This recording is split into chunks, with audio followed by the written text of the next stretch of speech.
pescados locos have taken a shine to us. Stay in the light. We can't see their eyes if they're wearing a mask.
Adiós.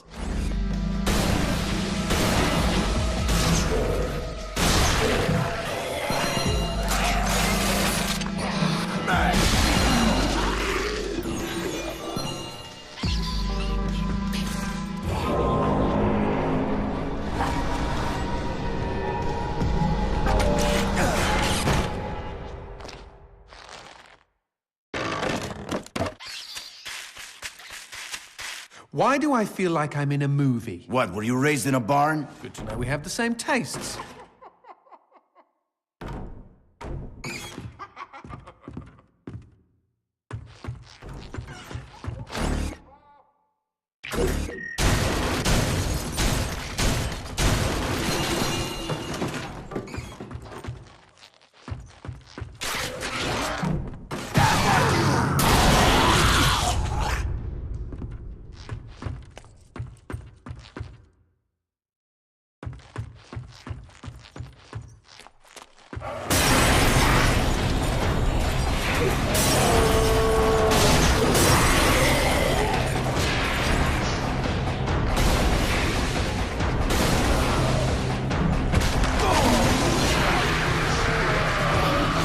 For God's sake, how do you stop them?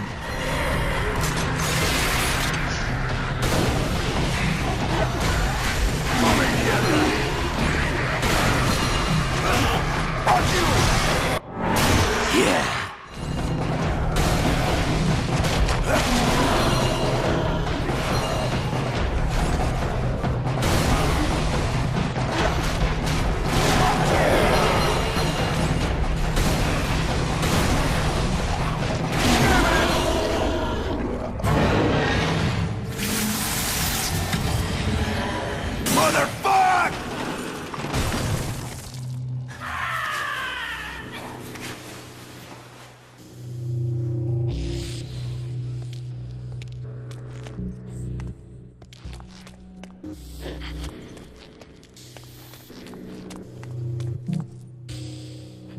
Legend of the Stinky Crow. Call, call. For nearly 14 years, his mind had been soaring miles above. But Elliot Thomas was still stuck down on Earth in the boring town of Sinchester. Sinster. What? It's pronounced Sinster. How do you know? My cousin's from Sinster. Never mind. Keep going.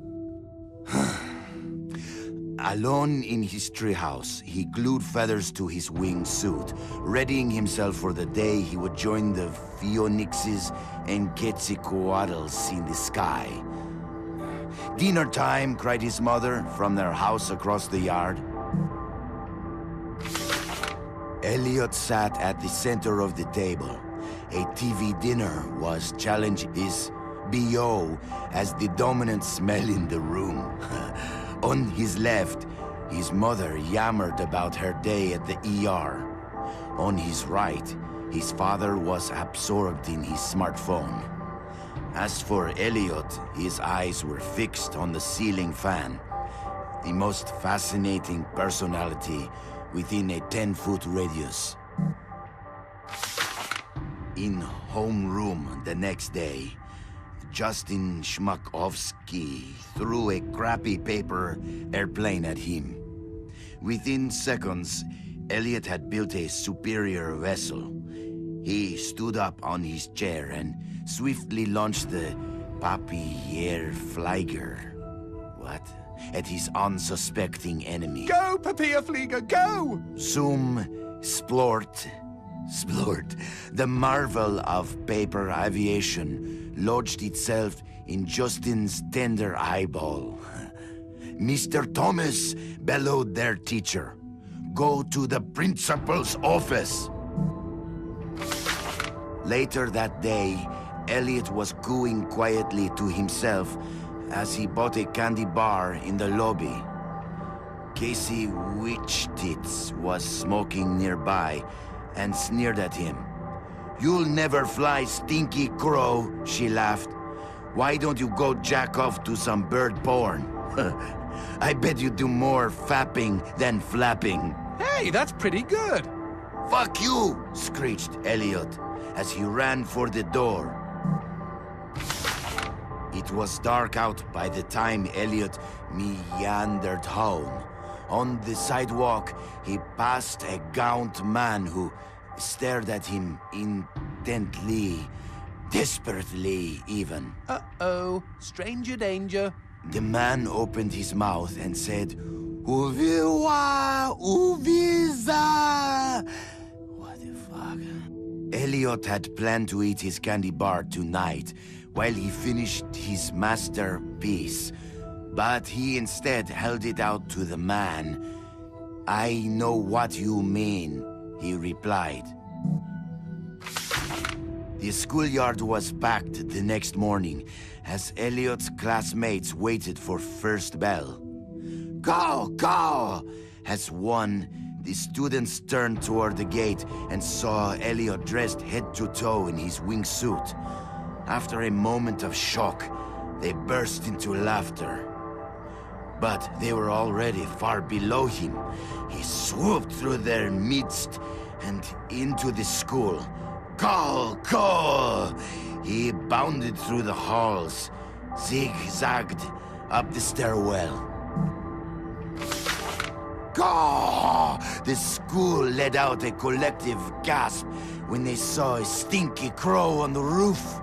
With a triumphant snap, he spread his wings, and a moment later, he had leapt. The next 2 seconds were the most beautiful of Elliot's entire life. He could feel their eyes upon him. He was flying, and their awe was keeping him aloft.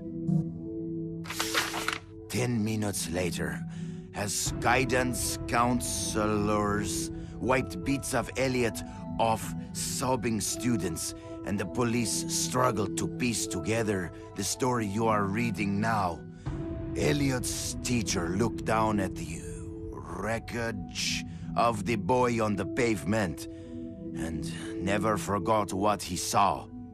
One bloody hand had formed a peace sign. The other was giving him the finger. It's like an Alanis Morissette song. The end. Okay, lovely. I don't think I'll sleep for weeks. Quidad, cojones.